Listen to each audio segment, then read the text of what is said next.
Mahalagang maintindihan ang pangalang nadulot ng kagat o kalbong ng hayop. May mga pagkakataon kasi.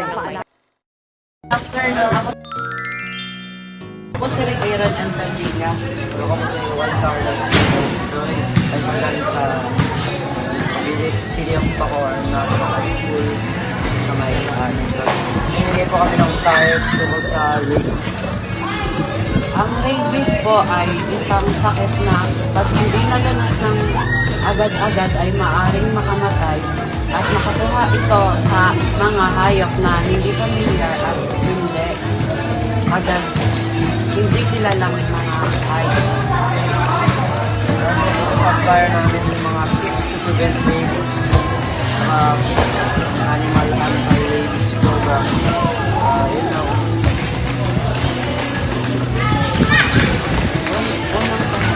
May alaga po kayo.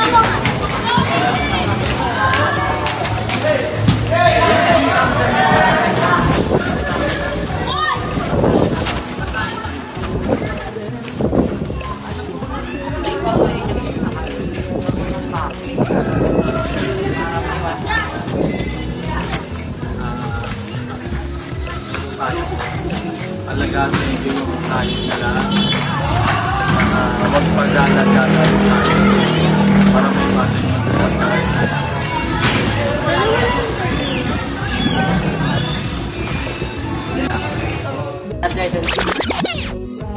Kunay, ako po si Prince Arnson na teacher kami mula po sa kaaralan ng Sigurd. Sa Pinas. Bako dyan lang po sa may malapit na. Gusto ko lang po kayong interpret sa rabies po sa pagkalat at sa mga sintomas na rabies na nagpupula sa mga kaso. Ako po si Josh Arlen. Dito na po ako nag-aaral sa Annex po. Ako po ay taga Section Virgo.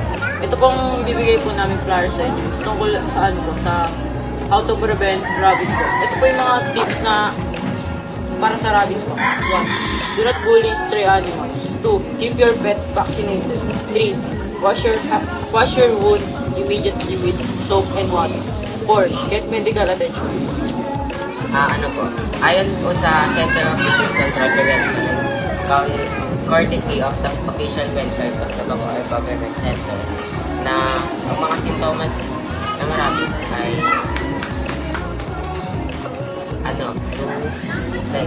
lagnat po, sakit sa ulo at hindi mo mapakali. At ito po ang mga paraan para napigilan. How to prevent rabies.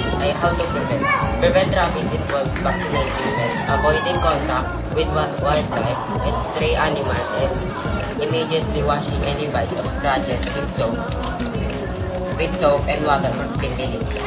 Exposed to a suspected rabies animal, seek immediate medical attention. Ito po yung flyers na.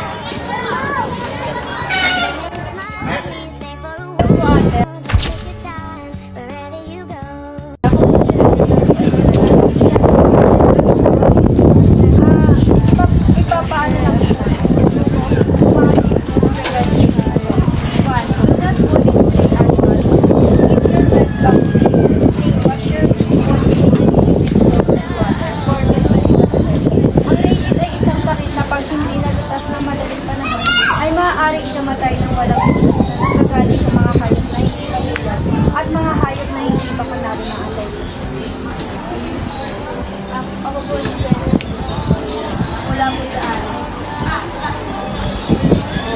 Ate, mamimigay lang po ng flyers. First, magpapakilala po ako. My name is Rose Nancy Crisilda from Grade 8 Virgo po. This flyers po is naglalaman po siya sa rabies. And dyan po sa loob ng flyers na yan, makikita nyo po yung mga symptoms, effects, and po kung paano po maiiwasan yung rabies. Makikita nyo din po sa unahan po ng flyers na yan, yung pinaka-main source po kung saan po nakuha yung information na yan. So, masasabi po talaga na facts po yung nakapaloob dyan. I just wanna ask you a question po if naranasan nyo na po yung ng aso. And ano po yung naging effect po? Nakagat na ako ng aso dati dito. Nanonood din kami sa may Montalban Tapos yung naramdaman ko is, syempre nagdugo siya and mahapdi din. Kasi kasi yun malaki na siya, meron hindi pa siya na-injection na nakagat niya ako. Tapos yung naramdaman ko is kinabahan ako syempre kasi di ba what if ganyan. Tapos syempre dumiretso ako agad kay Papa and then ang ginawa niya, pumunta siya, kumuha siya ng tubig, so may isang baso tapos nilagay niya ng bawang and then ginanon niya ng bawang yung kamay ko. So yun, syempre mahapde habang ginaganon siya ng bawang.